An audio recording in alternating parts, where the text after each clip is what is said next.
हरियाणा के फरीदाबाद में एक 23 साल की लड़की से साइबर ठगी का एक बहुत ही हैरान कर देने वाला मामला सामने आया है। साइबर ठग ने लड़की को 17 दिनों तक घर के अंदर बंद रहने पर मजबूर कर दिया। कहीं आपके साथ ऐसा ना हो, इसलिए इस घटना को पूरा ध्यान से सुनिए।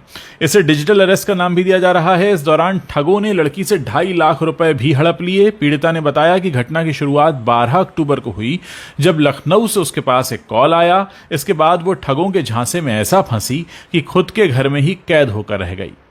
आपको बता दें कि साइबर ठगी का शिकार हुई लड़की का नाम अनन्या है, फरीदाबाद की रहने वाली है। एक इंटरव्यू में अनन्या ने बताया कि सब कुछ ठीक चल रहा था। इस बीच 12 अक्टूबर को उसके पास एक कॉल आया। कॉल करने वाले ने कहा कि वो लखनऊ कस्टम ऑफिस से बोल रहा है और आपके आधार कार्ड के जरिए एक पार्सल कंबोडिया भेजा जा रहा है। इसमें कुछ पासपोर्ट हैं और एटीएम कार्ड भी हैं। खुद को कस्टम ऑफिस का बताने वाले शख्स ने अनन्या से आगे कहा कि वो 5:30 बजे से पहले इसको लेकर लखनऊ पुलिस में एफआईआर दर्ज करवा ले, नहीं तो उसे कोर्ट में पेश होना होगा। ये सुनकर अनन्या थोड़ी घबरा गई। वो अपनी मां को बताने के लिए जा ही रही थी कि सामने वाले ने कॉल को कथित पुलिस अधिकारी से कनेक्ट कर दिया। इस पर अनन्या उससे बात करने लगी। अब अनन्या बताती है कि जब मैंने उस कथित पुलिस अधिकारी से बात की तो उसने कहा कि एफआईआर के लिए मुझे वीडियो कॉल पर आना होगा, क्योंकि डिजिटल एफआईआर कैमरे पर ही होती है।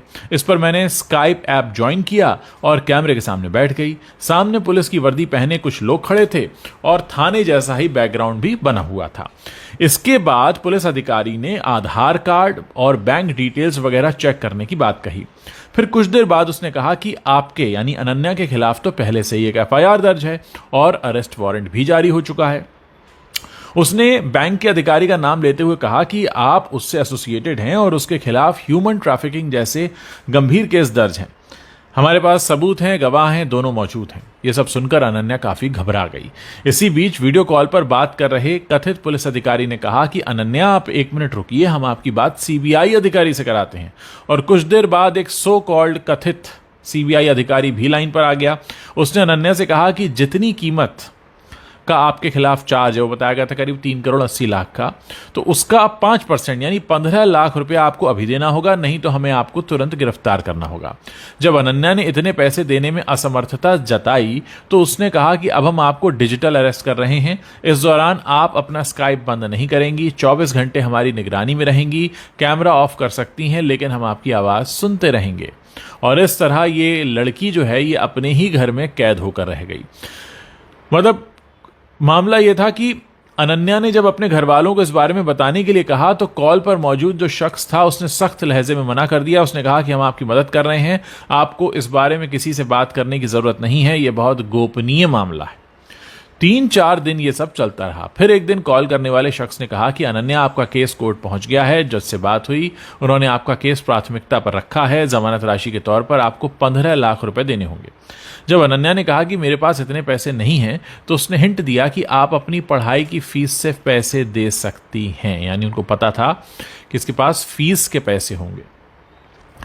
अब इसको लेकर अनन्या का कहना है कि पता नहीं कैसे उन लोगों को ये बात पता चल गई कि मैं पढ़ाई के लिए कनाडा जाने वाली हूं। इसके बाद उन्होंने फ्रॉड बेल का झांसा दिया तो घबराहट में मैंने 2.5 लाख रुपए उनको ट्रांसफर कर दिए। ये पैसे हॉस्टल की फीस और पढ़ाई के लिए रखे गए थे। बाद में जब और प्रेशर आया तो ये कहा गया कि अपने पापा के क्रेडिट कार्ड से पैसे भेजो, दोस्तों से मांगो, कहीं और से भेजो, लेकिन मैं टालम टोल करके किसी तरह उनकी बात काटती रही। इस सब में हफ्ते भर से ज्यादा का समय कट गया। इस दौरान अनन्या अपने घर के कमरे में एक तरह से डिजिटल अरेस्ट रही, वो भी घर वालों से छुपकर, क्योंकि जब वीडियो कॉल करने वालों को पैसे नहीं मिले तो उन्होंने 17 दिन बाद ये कहा कि अब आप फ्री हैं, आपको डिजिटल अरेस्ट से आज़ाद किया जाता है। अब सवाल ये कि लड़की ने इतना दिमाग क्यों नहीं चलाया और उसने अपने घर वालों को बताया क्या?